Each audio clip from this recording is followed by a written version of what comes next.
Hello friends and welcome to my channel astro Nakshatra. आज हम बहुत ही इंटरेस्टिंग टॉपिक पे बात करने वाले हैं जो है देवगुरु बृहस्पति इन लग्न। दोस्तों, जैसा आप सब जानते हैं, अभी मैं प्लैनेट्स पर सीरीज बना रहा हूँ, प्लैनेट इन हाउसेस पे। और अभी तक हम फर्स्ट हाउस में 4 ग्रहों को देख चुके हैं, कैसा उनका परिणाम होता है, सूर्य, चंद्र, मंगल और राहु। अब हम बात करेंगे देवगुरु बृहस्पति की। तो अगर आपने अभी तक मेरा चैनल सब्सक्राइब नहीं किया है तो इसे जल्दी से सब्सक्राइब कीजिए और बेल आइकन प्रेस करना नहीं भूलिए, ताकि आपको मेरे नए अपडेट्स मिलते रहें।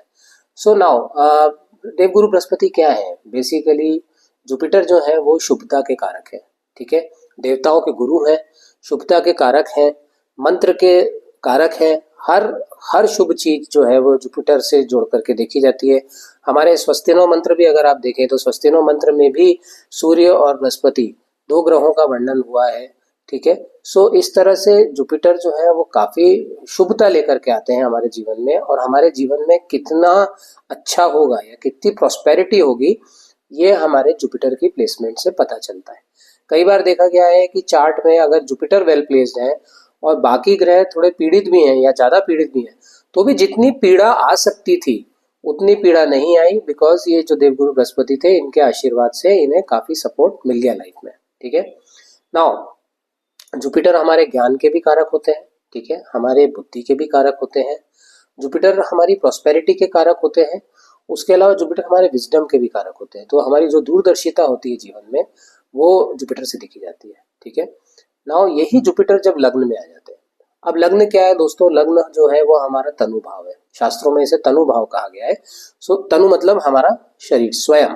ठीक है, तो हमारी हेल्थ, हमारी थिंकिंग, हमारा विवेक, हमारा ज्ञान, हमारा ओवरऑल लाइफ में वेलबीइंग। देखिए, हेल्थ इज वेल्थ, सबसे बड़ी बात है। लग्न, that is the reason why लग्न को इतना इंपॉर्टेंट हाउस माना गया है, क्योंकि ये हमारे बारे में सब कुछ बताता है। ठीक है, हमारी मानसिक स्थिति तक लग्न से पता चल जाती है कि व्यक्ति की मानसिक स्थिति कैसी है। ठीक है, नाउ यही देवगुरु बृहस्पति जब पत्रिका के सबसे इंपॉर्टेंट भाव में आ जाते हैं, ठीक है, तो ऐसे लोगों को क्या फल देते हैं? राइट, यूजुअली देखा गया है कि बृहस्पति फर्स्ट हाउस में काफी शुभ होते हैं, काफी शुभता लेके आते हैं जीवन में। ठीक है, ऐसे लोग काफी सकारात्मक होते हैं, काफी न्यायप्रिय होते हैं। ऐसे लोग दूसरों के साथ बुरा ना होते हुए दिखते हैं, ना कभी बुरा करना चाहते हैं। दूसरों की मदद करने के लिए ये लोग हमेशा तत्पर रहते हैं। ये काफी सॉफ्ट हार्टेड होते हैं, और इसीलिए देखा गया है कि ऐसे लोग प्राय पॉलिटिक्स में भी आगे निकल जाते हैं। तो आप अच्छे पॉलिटिशियंस के चार्ट में आप देखिएगा, आपको वेल प्लेस्ड बृहस्पति जरूर दिखेंगे और लग्न के आसपास दिखेंगे। ठीक है, ये बहुत अच्छा कैरेक्टरिस्टिक होता है जुपिटर का कि ये पॉलिटिशियन बहुत अच्छा पॉलिटिशियन भी बनाते हैं। ठीक है, ऐसे लोगों के पास धन धान्य की प्राय देखा गया है कमी नहीं होती है। ठीक है, फेयर कॉम्प्लेक्शन देते हैं। अगर बृहस्पति लग्न में बैठते हैं तो थोड़ा चबी बनाते हैं। ऐसे लोग थोड़े मोटे होते हैं, क्योंकि बृहस्पति जो है वो हमारे शरीर में फैट और वसा के कारक भी होते हैं। ठीक है, तो थोड़ा चबी भी बनाते हैं ऐसे लोगों को। और यहाँ से जो बृहस्पति की दृष्टियां होती हैं, बृहस्पति की यूजुअली 3 दृष्टियां होती हैं। ठीक है, 5वीं, 7वीं और 9वीं। तो बृहस्पति यहाँ से बैठ करके जब 5th हाउस को दृष्टि देते हैं तो ऐसे लोगों का पुत्र प्राप्ति का योग बनता है। ऐसे लोगों की बुद्धि बहुत शार्प होती है, और ऐसे लोगों को मंत्र साधना में सफलता मिलती है। ठीक है, मांत्रिक बोलते हैं ऐसे लोगों को कि ये मांत्रिक बन सकते हैं। क्यों मांत्रिक बन सकते हैं? एक होता है तांत्रिक, एक होता है मांत्रिक, ये अलग विषय है। तो मांत्रिक क्यों बन सकते हैं? क्योंकि जो व्यक्ति का बृहस्पति लग्न में होता है और अगर ये वेल प्लेस्ड है, तो जब ये 5th हाउस को यहाँ से दृष्टि देता है तो ऐसा व्यक्ति मंत्रों की साधना करने में, ऐसे व्यक्ति को रुचि भी होती है। मंत्र उच्चारण भी ऐसे लोगों का बहुत अच्छा होता है, और मंत्रों पर इनकी ग्रिप भी बहुत अच्छी होती है। तो ये सारे एस्पेक्ट्स की वजह से ऐसे लोग मंत्र साधना में अच्छे निकल जाते हैं। इन लोगों का इंटेलेक्ट बहुत शार्प होता है। तो 5वां भाव हमारा इंटेलेक्ट भी बताता है। ठीक है, तो ऐसे लोग, these are intellectually very strong, very powerful. बहुत जल्दी इस बात को समझ जाते हैं और बहुत जल्दी एनालिसिस भी कर देते हैं। तो बहुत बड़े बड़े जो कॉर्पोरेट हेड्स हैं या बहुत बड़े बड़े जो बिजनेस लीडर्स हैं, इनका भी देखा गया है कि जुपिटर जो है वो 1st हाउस में होता है। ठीक है, यहाँ से जब जुपिटर 7th हाउस को दृष्टि देता है तो बिजनेस पार्टनरशिप्स में सफलता मिलती है। ठीक है, ऐसे लोग बड़ी बड़ी फर्म्स बनाते हैं और काफ़ी उसमें सक्सेसफुल भी होते हैं। पार्टनरशिप्स इनको काफ़ी सफलताएं देती हैं। इनकी मैरिज जल्दी भी हो जाती है और मैरिज चलती भी अच्छी है, बशर्ते इस जुपिटर के साथ में अगर ये यही राहु केतु एक्सिस बन रही है तो इसका उलट हो जाएगा, ठीक है। तो इन दैट केस फिर मैरिज वगैरह में दिक्कत आएगी, पार्टनरशिप्स वगैरह में दिक्कत आएगी।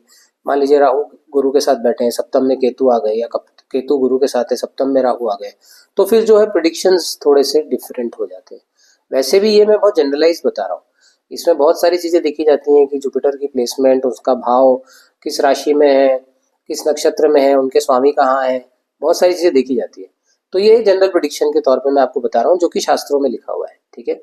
Then we go to the 9th house, क्योंकि जो थर्ड दृष्टि होती है जुपिटर की वो 9th हाउस को देखती है, मतलब नवी दृष्टि होती है, तो लग्न में बैठ के वो 9th हाउस को देख रहे हैं। नाउ ये जो दृष्टि होती है ये जब 9th हाउस पे पड़ती है और ये जुपिटर अगर वेल प्लेस्ड है, सो ऐसे लोग काफ़ी धार्मिक होते हैं।